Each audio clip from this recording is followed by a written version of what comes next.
नमस्कार मु डॉक्टर सुरेंद्र कुमार महांती मु जने स्त्री और प्रसूति विशेषज्ञ एवं इनफर्टिलिटी कंसल्टेंट मु वर्तमान director of Odigyne fertility care and hospitals private limited जोटा कि कटक रे अवस्थित एटा गोटे आईवीएफ सेंटर एवं अत्याधुनिक इनफर्टिलिटी सेंटर।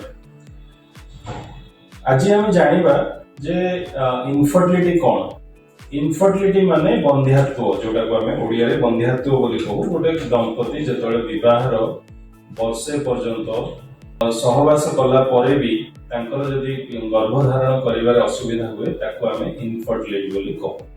बयस सीमा अनुसार भी एटार गोटे डेफिनेशन धार्य करा हेछि। डेफिनेशन रो आमे जोटा वर्षे गोटे कपल वर्षे चेष्टा कला पर यदि कन्सीव न रहउचे आमे ताको इनफर्टिलिटी कहू। किंतु यदि स्त्री रो बयस 35 वर्ष रो ऊर्ध्व ताले सेठी 6 मास चेष्टा करबा सत्वे भी यदि समाने गर्भ रहिबारे सक्सेसफुल न होंती ताहले भी आमे ताको इनफर्टिलिटी बोली कहि परिबा।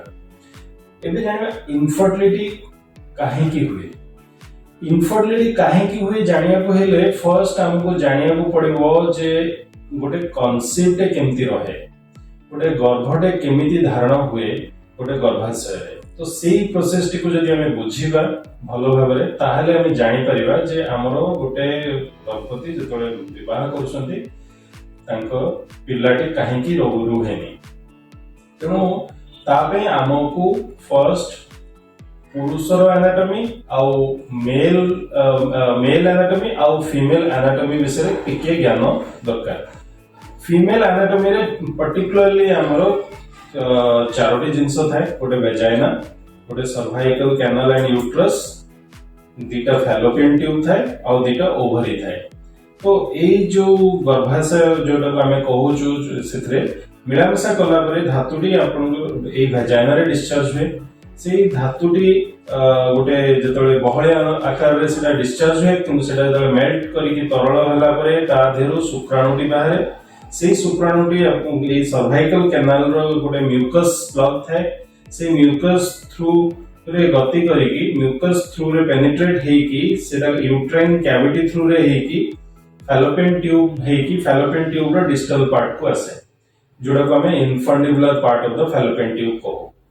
एठी आपन एई शुक्राणुटी प्राय 24 घंटा रो 48 घंटा पर्यंत एथरे रहे।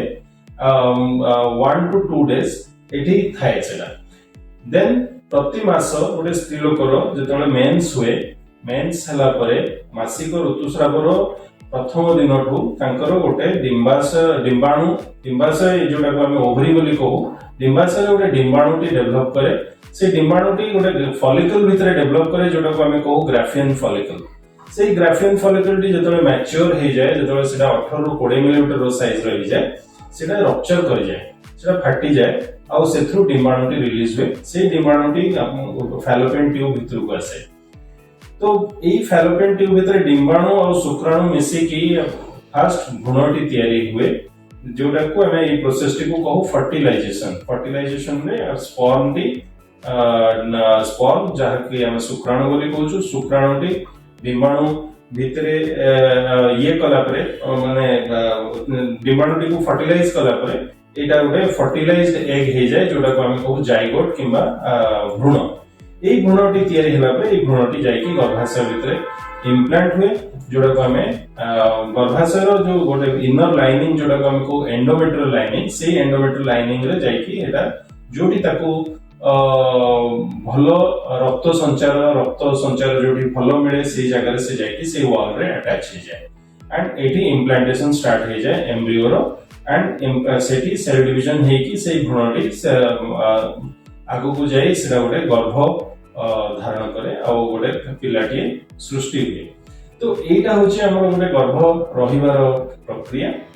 एथरे कोनोसी जदि विघ्न घटे किंबा कोनोसी बाधा सृष्टि हुए एई टोटल प्रोसेस रे सेटा आपनर धातुर पुरुष जनित समस्या हे थाई पारे किंबा स्त्री जनित समस्या हे थाई पारे।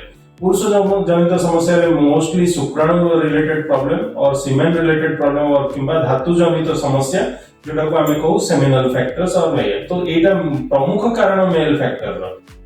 सेमती स्त्री मानकर कौन सी anatomical problem like cervical canal रे किसी प्रॉब्लम थाई पारे, यूट्राइन कैविटी रे किसी प्रॉब्लम थाई पारे, फैलोपियन ट्यूब रे किसी प्रॉब्लम थाई पारे किंबा ओवरी रे किसी प्रॉब्लम थाई पारे। एई प्रॉब्लम्स एई समस्या गुडी को जदी हमें फाइंड आउट करबा ताहले हम जानि परबा जे फीमेल फैक्टर जोटा हमरो द्वितीय कारण इनफर्टिलिटी रो गोटे हला मेल फैक्टर गोटे हला फीमेल फैक्टर। तो फीमेल फैक्टर इनफर्टिलिटी रो कारण गुडी को कोन, तो एई समस्या गुडी को फर्स्ट हमें ट्राई करू विभिन्न प्रकार टेस्ट द्वारा एई समस्या गुडी को फाइंड आउट करिया को चेष्टा करू। एंड जदी हमको कौन सी समस्या देखा गला एई चारोटी प्रकार जो जिंस मु आपन को बुझेली सेथरे जदी कौन सी समस्या थाए ताहले ताकू हमें फर्स्ट फाइंड आउट करिकि जदी हमें ताकू से समस्या को दूर करिबा ताहले गर्भधारण करिबारे सुविधा होई थाए दंपति को।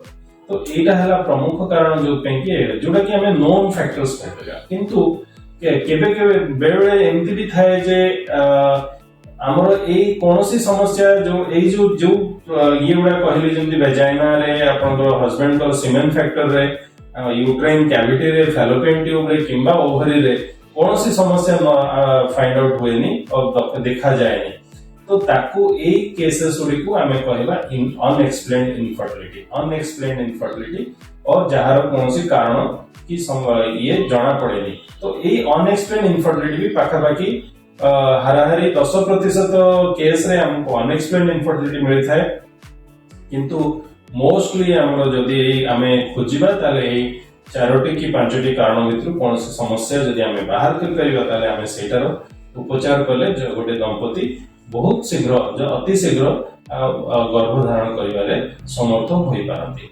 धन्यवाद।